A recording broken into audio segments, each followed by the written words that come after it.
On travaille exactement de la même façon quand on enquête sur un meurtre, par exemple. On investit les lieux du crime et on recherche des indices. Le plus grand échouage de baleines de toute l'histoire s'est produit dans le sud du Chili. Ces derniers mois, ce sont en tout près de 400 baleines qui sont mortes sur les côtes chiliennes. Une nouvelle qui a fait le tour du globe et un mystère: qui est responsable de ce massacre? Puerto Montt, dans le sud du Chili, la porte d'entrée de la Patagonie. On s'affaire dans le port de la ville. Un navire militaire s'apprête à partir en expédition.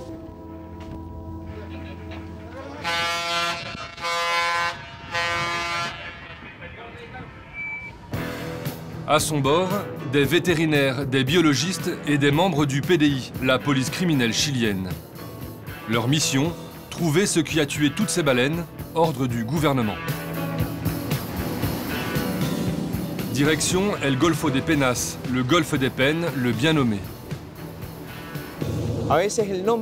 Parfois, un nom dit beaucoup de choses. Pensez au cap de Bonne-Espérance, le golfe des peines. Quelqu'un l'a baptisé comme ça. Ce n'est pas très facile de naviguer ici, vraiment pas facile. Pour le moment, le temps est au beau fixe. Le capitaine réunit les membres de l'expédition pour un briefing de bienvenue.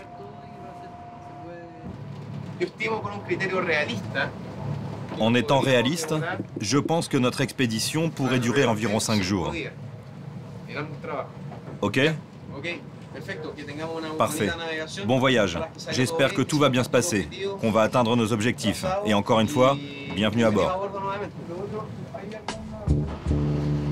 Première nuit de veille. Les scientifiques doivent se rendre là où les baleines se sont échouées pour autopsier les corps. Ils cherchent aussi à repérer d'autres cétacés, morts plus récemment, pour savoir si l'hécatombe continue. Dès le lendemain, le temps se gâte. Et la navigation devient difficile, avec des creux de 5 mètres. Dans le bateau, on s'adapte comme on peut.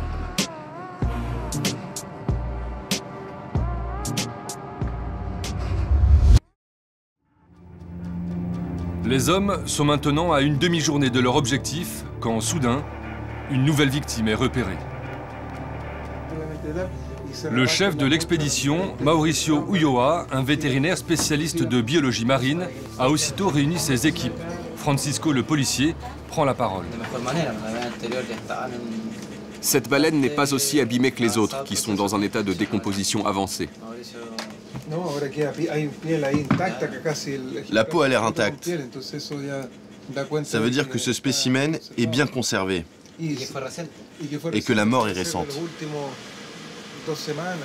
Elle a dû mourir dans les 2 dernières semaines. Malheureusement. Ce n'est pas bon signe? Non. Mais ça va nous permettre de comprendre ce qui s'est passé. Ça signifie aussi que les baleines continuent de mourir.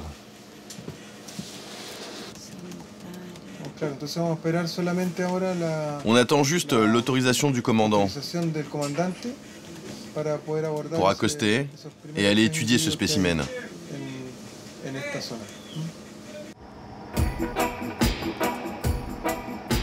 Ils vont aller autopsier le corps de la baleine.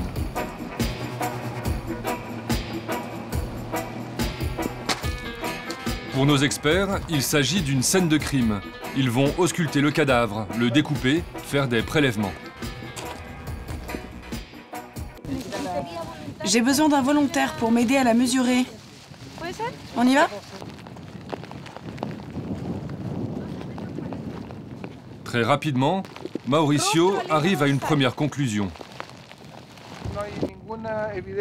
Il n'y a aucune trace évidente d'intervention humaine pour expliquer la mort. Pas de marque de filet de pêche, ni de collision avec un bateau, ou de blessure causée par un harpon. Il faut chercher ailleurs les causes de la mort. Je cherche des échantillons de ce qu'elle mange. L'autopsie du mammifère de 13 mètres peut commencer. Vous allez la découper? On va l'ouvrir. Bien. Ce sera plus facile qu'avec d'autres espèces. Cette baleine n'est pas très grosse. En l'ouvrant, on va pouvoir aller directement à l'intestin et au rectum. Pour expliquer ces morts, les scientifiques travaillent notamment sur une hypothèse, la plus probable à ce jour.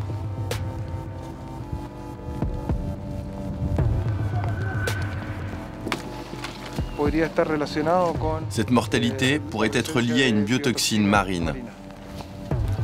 Une algue en particulier est montrée du doigt, la marea roja, la marée rouge.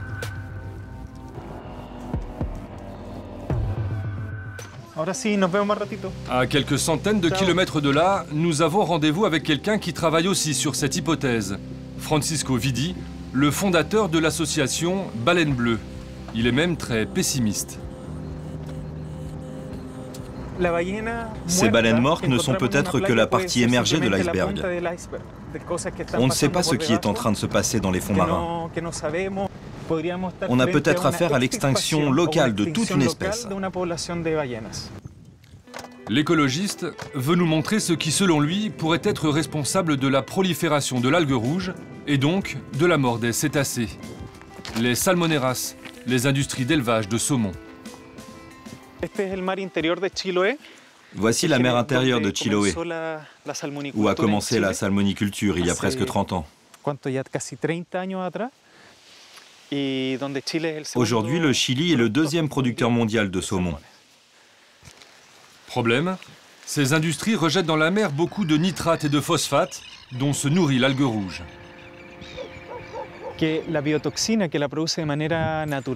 La biotoxine est produite de manière naturelle par l'algue rouge. Mais en grande quantité, elle affecte le système nerveux des vertébrés, comme les oiseaux ou les mammifères. Et ça provoque une paralysie des muscles.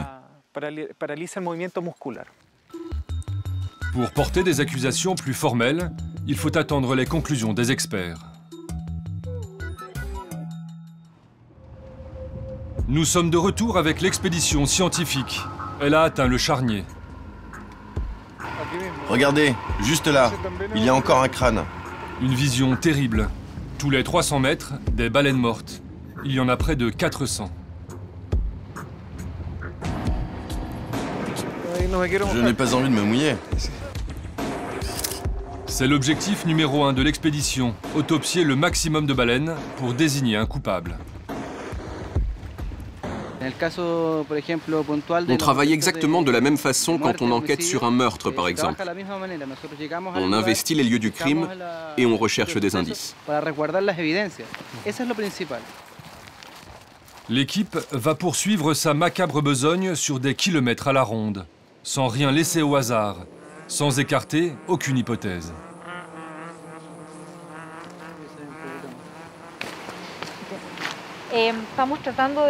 Là, on essaye de récupérer le système auditif de ce spécimen. Si on y trouve des fissures ou des blessures au moment des examens, ça pourrait être la preuve que ces baleines ont été affectées par des sons puissants qui les ont désorientées. En tout, les scientifiques vont pratiquer 40 autopsies.